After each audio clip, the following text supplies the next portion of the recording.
In the previous videos, we have seen about the Laplace transforms multiplication by t, multiplication by t, division by t, some examples of your Laplace transforms of the derivatives, integrals, and also a few problems related to the Laplace transform of integrals. So in this video, let's get into the inverse Laplace transforms. What are inverse Laplace transforms?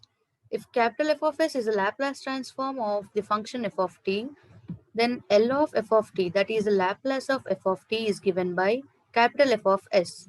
Then f of t is called the inverse Laplace transform of the function capital F of s and is written by f of t is equal to L inverse of capital F of s, where L inverse is known as the inverse Laplace transform operator.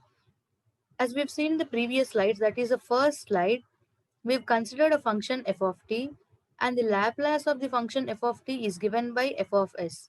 F of s is known as the Laplace transform of the function f of t and f of t is known as the inverse Laplace transform of the function f of s.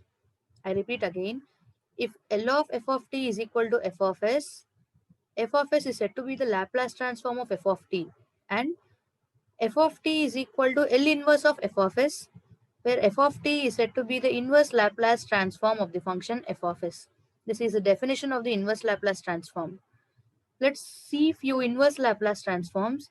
L inverse of 1 by s is equal to 1. As we've seen in the beginning slides, that Laplace of 1 is equal to 1 by s. We've also gone through the proof for this. Laplace of 1 is equal to 1 by s. When Laplace of 1 is equal to 1 by s, inverse Laplace of 1 by s is automatically equal to 1. Then the second one, L inverse of 1 by s plus a is equal to e to the power of minus at. We know that Laplace of e to the power of minus at is equal to 1 by s plus a and Laplace of e to the power of plus at is equal to 1 by s minus a. When Laplace of e to the power of minus at is equal to 1 by s plus a, inverse Laplace of 1 by s plus a is equal to e to the power of minus at and hence is the result. Then L inverse of 1 by s to the power of n is equal to t to the power of n minus 1 divided by n minus 1 factorial. L of t to the power of n minus 1, that is the Laplace transform of t to the power of n minus 1, is equal to n minus 1 factorial by s to the power of n. This is derived from the formula that L of t to the power of n, that is the Laplace of t to the power of n, is given by n factorial by s to the power of n plus 1. Whereas in this case, the value of n is equal to n minus 1. So the Laplace of t to the power of n minus 1 turns out to be n minus 1 factorial divided by s to the power of n plus 1 minus 1, which turns out to be s to the power of n. So the inverse Laplace transform of 1 by s to the power of n is equal to t to the power of n minus 1 divided by n minus 1 factorial. Then the inverse Laplace transform of 1 by s square plus a square is equal to 1 by a sine at. We know that Laplace of sine at is equal to a by s square plus a square. In this question, the a in the numerator is missing. So multiply by a and divide by a. When we divide by a, from the linearity property, 1 by a can be taken outside. So we get 1 by a sine at. Then L inverse of s by s square plus a square is equal to cos at. As we know that Laplace of cos at is equal to s by s square plus a square. Similarly, inverse Laplace of s by s square plus a square is equal to cos at. And hence are these results. These are few important inverse Laplace transforms. These are some of the problems related to the inverse Laplace transforms. S square minus 3s plus 4 divided by s cube. This problem can be solved by splitting the denominator, that is s square by s cube minus 3s by s cube plus 4 by s cube, which turns out to be 1 by s minus 3 by s square plus 4 by s cube. From this property, we can solve the first problem. 1 by s to the power of n is equal to t to the power of n minus 1 divided by n minus 1 factorial. Coming to the second problem, sorry, s plus 2 divided by s square minus 4s plus 13. This can be solved by making this into partial fractions. Once we make this into partial fractions, this problem can be solved. Then 2s square minus 6s plus 5 divided by s cube minus 6x square plus 11s minus 6. This problem also can be solved by using partial fractions, and s plus 4 divided by s into s minus 1 into s square minus plus 4 And the last one, s by s power 4 plus 4a to the power of 4. These are few example problems to find the inverse Laplace transforms. Then unit step function or Heaviside function. Why is a unit step function? Let's see. At times, we come across such fractions of which the inverse transform cannot be determined, from which the formulae is derived. In order to cover such cases, we introduce the unit step function or the Heaviside's unit function. This is the application of unit step function, use of the unit step function. Let's get into the definition.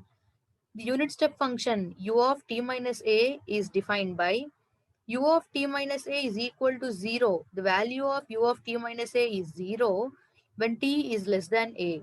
And the value of u of t minus a is equal to 1 when t is either greater than a or equal to a. This is the definition of the unit step function. Here in this case, a is a positive number only. This is also denoted by h of t minus a or u with a subscript a. Unit step function is denoted by h of t minus a or u with a subscript a. Then convolution. This is an important part. Convolution is used to find out the inverse Laplace transforms of the functions in solving the differential equations and also used in solving the integral equations. Consider two Laplace transforms, capital F of s and capital G of s, provided that f of t and g of t are their inverse Laplace transforms respectively. That is, f of t is equal to L inverse of capital F of s. This is the definition. L of f of t is equal to capital F of s, then f of t is equal to L inverse of f of s. Similarly, for g of t, L of g of t is equal to capital G of s. G of t is equal to L inverse of capital G of s. This is the inverse Laplace transforms. Then, the inverse of the product of the functions f of s and g of s can be calculated from the known inverses of f of t and g of t. This is convolution. The convolution h of t of f of t and g of t is denoted by f into g of t, and this is defined by h of t is equal to f into g of t, which is equal to integral 0 to t capital F of u into capital T g of t minus u du, where the inverse is also true, which is equal to g into f of t. This is known as a convolution. What is convolution theorem? When f of t and g of t be piecewise continuous functions on the limit 0 to infinity and be of exponential orders, then L of Laplace of f into g of t is equal to Laplace of f of t into Laplace of g of t, which is equal to f of s and g of s. From the previous slide, we know that Laplace of f of t is equal to f of s and Laplace of g of t is equal to g of s. So, Laplace of f into g of t is equal to Laplace of f of t into Laplace of g of t, which is equal to f of s, substituting capital F of s in place of Laplace of f of t and substituting g of s in place of Laplace of g of t. Let us see the proof for the convolution theorem. Capital F of s into capital G of s. The criteria of the convolution theorem is to find out the product of capital F of s and capital G of s from the already known inverses. This is given in the previous slide. The inverse of the products of the functions f of s and g of s can be calculated from the known inverses of f of t and g of t. F of t and g of t are already known to us. F of t is equal to inverse Laplace of capital F of s and g of t is equal to inverse Laplace of capital G of s. This is known.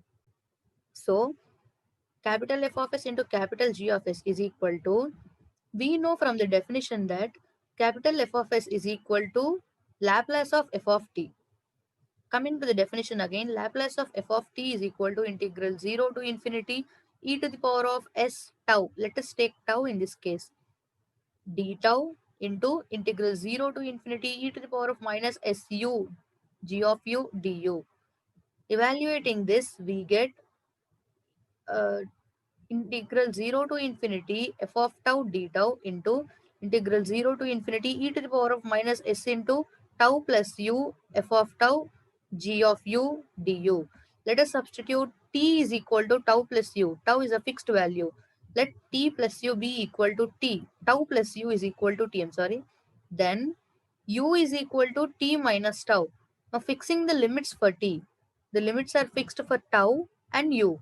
Now let us fix the limits for t.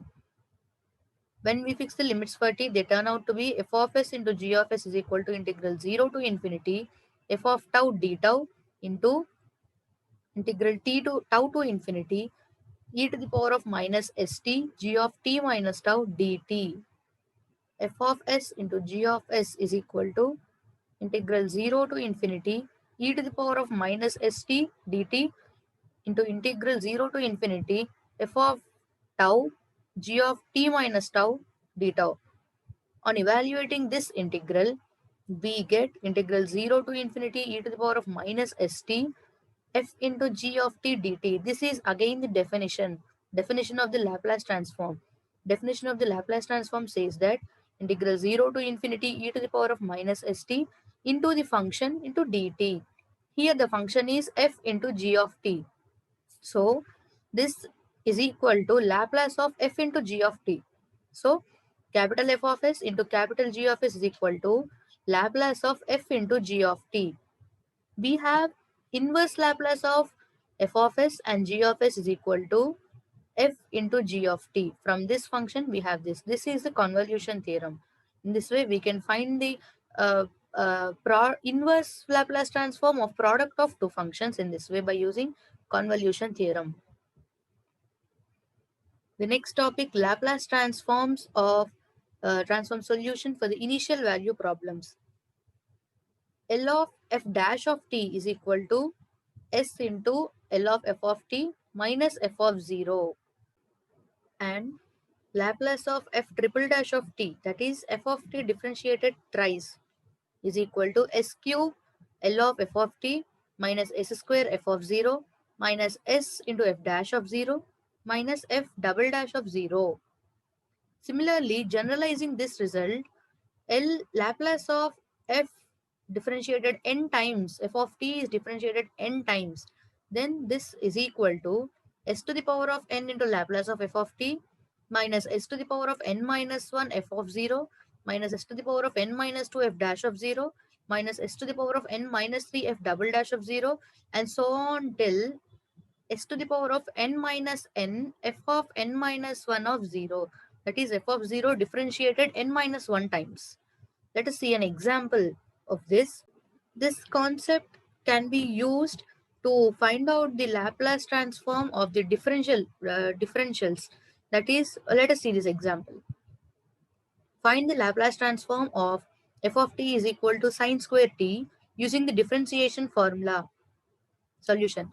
So given that f of t is equal to sine square t, so our given function is sine square t. Substituting 0 in place of t, f of 0 is equal to 0. Differentiating the given function, f of t is equal to sine square t, then f dash of t is equal to 2 sine t cos t, which is equal to sine 2t. So f of t is equal to sine square t and f dash of t is equal to sine 2t. From this uh, concept, from this formula, Laplace of f dash of t is equal to s into L of f of t minus f of 0. Using the first one, we get L of f dash of t is equal to, that is L of sine 2t is equal to s into L of f of t, where f of t is equal to sine square t minus f of 0. F of 0 is equal to 0. So L of f dash of t is equal to s into L of f of t. L of f of t is equal to L into f dash of t divided by s, where Laplace of f dash of t is equal to 2 by s square plus 4. That is Laplace of sine 2t. This is already known result. Laplace of sine at is equal to a by s square plus a square. Substituting 2 in place of a, we get 2 by s square plus a square. So Laplace of sine 2t is equal to 2 by s square plus 4, which is equal to s into L of f of t. S into L of f of t is nothing but L of sine square t, which is a required thing. So L of f of t is equal to 2 by s square plus 4 into 1 by s. So the Laplace transform of sine square t is equal to 2 divided by s into s square plus 4. In this way, these results will be useful.